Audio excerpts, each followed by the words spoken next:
Olá, bem-vindo ao nosso vídeo sobre o comportamento da água. A água é uma das moléculas mais abundantes da natureza. Cerca de 70% do nosso planeta é formado por ela. Assim como o planeta, nós seres humanos também temos cerca de 70% dela em nossa composição.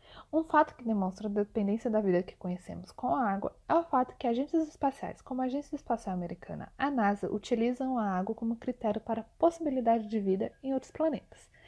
A notícia mais recente até a gravação desse vídeo é a prova química da existência de água na Lua. Uma molécula tão importante traz consigo algumas peculiaridades que serão vistas mais adiante. Mas antes disso, iremos entender e relembrar um pouco mais sobre o conceito de densidade. A densidade é a razão entre a massa e o volume. Assim, se um objeto com uma determinada massa estiver concentrado em um pequeno volume, a sua densidade será maior. O contrário também é válido. Uma determinada massa com grande volume resulta em uma densidade menor. No dia a dia, as definições de massa e densidade são amplamente confundidas. Elas são consideradas como sinônimos. Quem nunca caiu naquele clássico ditado? O que pesa mais? 1 quilo de chumbo ou 1 quilo de algodão? No final, os dois vão pesar a mesma coisa. Porém, a densidade é diferente. A do chumbo, ele é mais denso, por ter uma massa e um volume menor, diferentemente do algodão, que tem um volume maior. Logo, a densidade é menor, uma vez que são grandezas indiretamente proporcionais. Na maior parte dos casos, a densidade de um sólido é maior que a densidade de um líquido, e a do líquido é maior que a de um gás. Isso ocorre porque as moléculas de um sólido estão muito mais unidas do que as moléculas de um líquido, fazendo com que tenha uma quantidade de massa maior e um volume menor. O que explica a união das moléculas em cada estado é a organização molecular.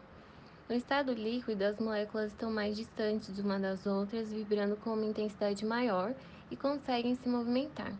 No estado sólido, o estado mais estável, as moléculas ficam muito unidas, vibrando na mesma posição. E no estado gasoso, o estado mais instável, as moléculas estão tão distantes que se chocam entre si. Além da massa, a densidade de uma substância também varia conforme a sua temperatura.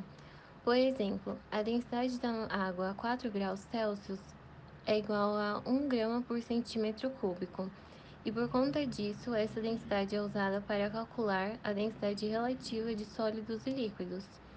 A água em seu estado líquido, com temperatura ambiente de 20 graus Celsius, sua densidade é de 0,99 gramas por centímetro cúbico, e em seu estado sólido, a densidade cai para 0,92 gramas por centímetro cúbico.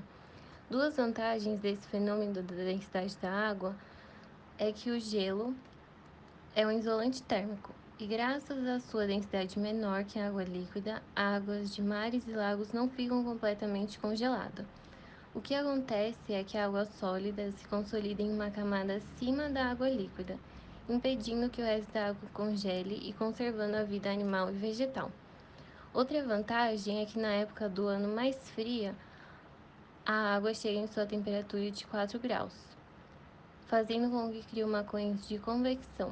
A água líquida, sendo mais densa, desce para o fundo dos lagos e mares, fazendo com que nutrientes se dissolvam e se misturem.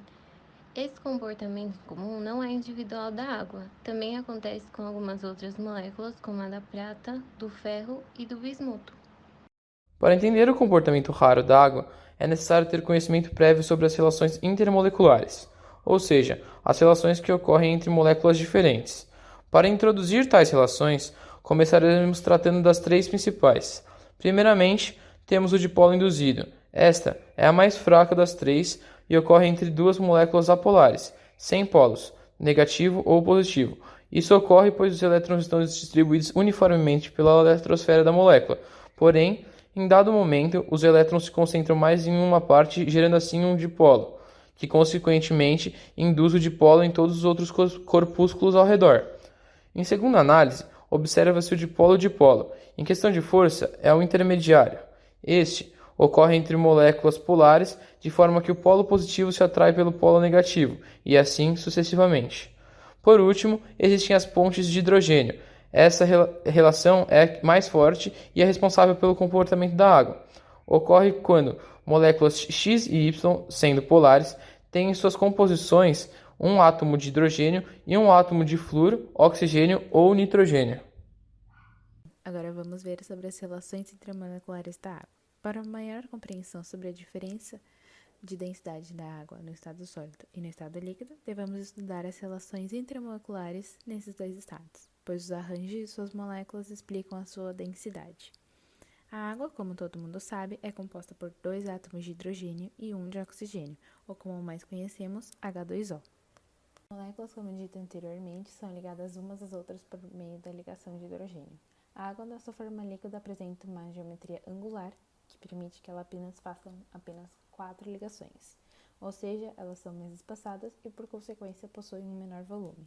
Conforme a água congela, as moléculas tendem a formar mais ligações de hidrogênio e tendem a uma menor mobilidade, também devido à baixa temperatura, formando um arranjo hexagonal, como vocês podem ver, é bem parecido com um floco de neve. E essas moléculas, elas possuem um grande espaço vazio entre elas, que é o que provoca a expansão da água, ou seja, o aumento do seu volume. Assim, podemos retornar ao conceito de densidade e ver que, se o volume da água é maior no estado sólido, logo a sua densidade diminui, pois a densidade e o volume são grandezas inversamente proporcionais. E já no estado líquido, seu volume é menor, então podemos perceber um aumento da sua densidade.